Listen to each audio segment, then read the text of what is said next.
NFT Backers. And in the NFT Backers community, any collection that commits to backing with silver or any of the other assets that we work with on the platform get featured as a backer separate than other collections.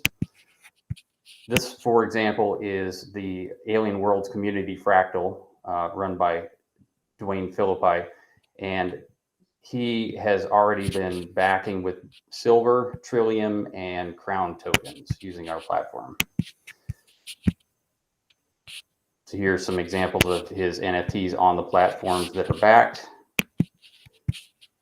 Here's a backed NFT. This is backed by, you can see here, 30,000 Crown and 30 Trillium, and it's fully verifiable.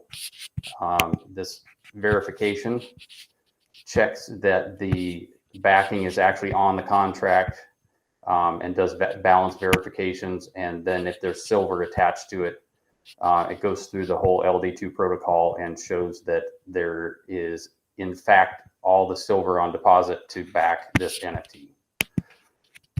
The backing, it works. This would be a collection owner would manage their assets.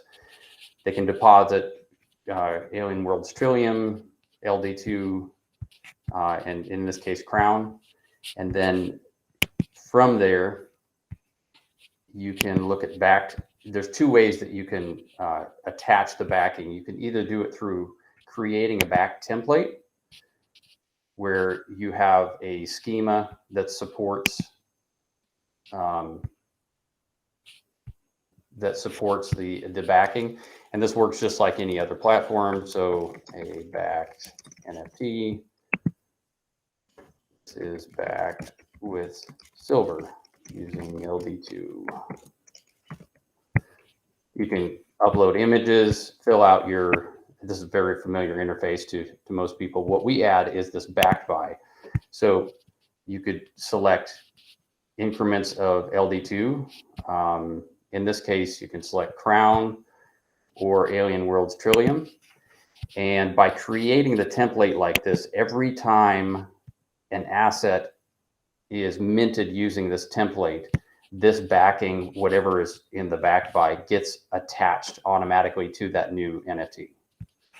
So that's a nice streamlined way to do it. And then the other way that you can do this is you can back an existing NFT simply by putting in the asset ID of the NFT. And you can see it pulled up. This is a grassland on Neri. And then you could select whatever backing that you want to attach to it and back it.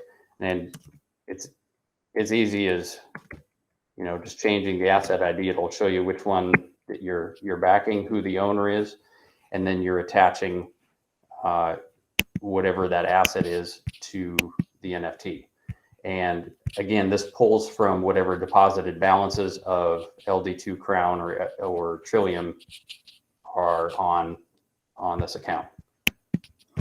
And then that NFT can be exchanged in any marketplace, transferred from owner to owner, and that backing goes with the NFT to the new owner.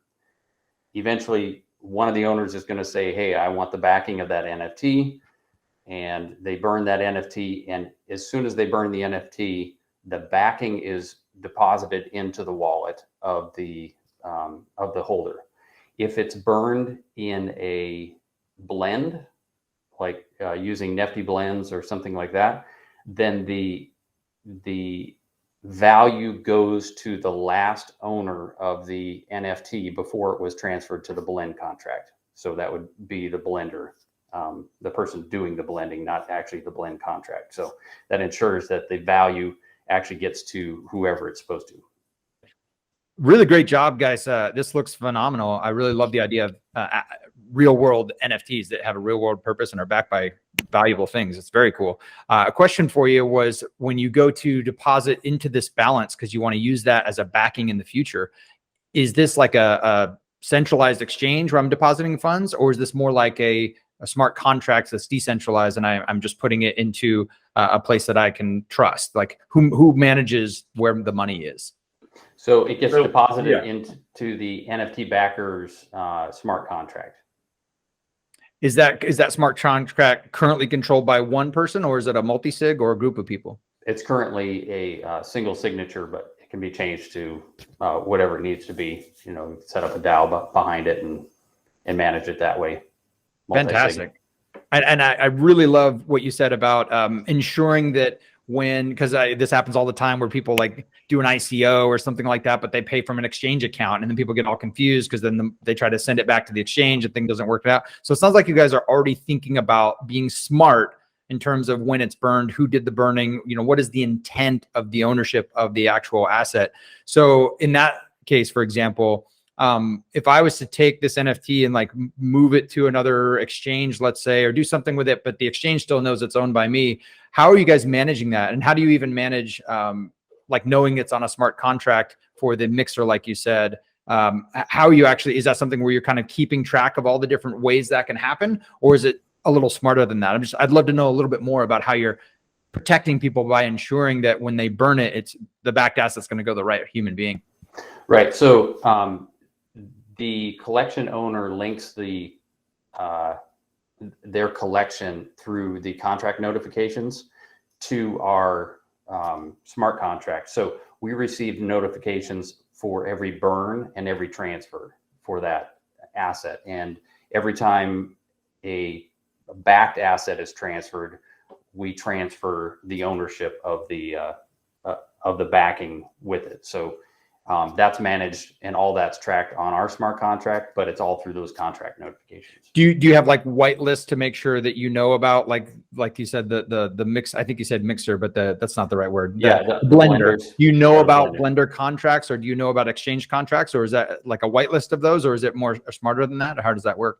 No, we have to add the blender contracts specifically, but the collections that are onboarded know about this, and excellent. We have discussions about this up front. So they'll say, "Hey, we're using this blender contract. Is that okay?" And we'll just add it to the whitelist so that we know that that's a blender contract. And I think I may have misspoken. What ends up happening in a blend situation is that we see it's a blend, and we return that balance to the collection owner, because what they're probably doing most of the time is you're blending up. Let's say that you have 3 1 ounce coins, you blend them together to get a 3 ounce coin. So those assets go back to the collection owner so that they can give you the new. That makes assets. Perfect sense. Yep. And as you said, every time they're doing that with the minting, it's keeping track of that backed asset to pass it along as well. Really phenomenal job, guys. This is really exciting. I've been in this space for a while, and to see actual NFTs with real world value. I mean, I'm a huge fan of your dad's and everything he's done as well. Just like the whole like actual money that humans can control themselves is an exciting thing, and NFTs making that happen is really cool. So congratulations on what you've accomplished so far. I'm looking forward to seeing where this goes as well. Thank you. So if I can just add one thing real quickly to that point, right, is that there is, and I think Steve pointed this out, but just to like, make it clear, there is somewhat of an onboarding process, right, for the collectors, right? And so it's not like anybody is necessarily, and we're not doing like whitelisting like Atomic Assets is or that sort of thing, right? But it is a matter of like being able to identify who's using the platform. But on the silver side, there's a whole new set of controls. Yes. That make sure that we know where the silver is going, what wallet's going to. If you want to redeem it, you have to tell us what wallet address you're sending, what you're sending it through, all those sorts of things. Which that makes sense. So if I'm understanding correctly, there's multiple layers. You've got the layer that's just the token layer, but then you've got for LD2, you've got kind of the physical asset management layer of saying, okay, we now know that you have this token. You're sending this token into us to exchange it for the physical silver that we're going to ship to you or something like that. And now, of course, you'd have to have some kind of a human identification at that process to be able to ship it to the right place and all that. Right, exactly. Fantastic. Great work, guys. Really cool. All right. Well, great call, guys. Thank you all for joining. That wraps it up for season 1 of the Real World Solutions category. Stay tuned for season 2 announcements.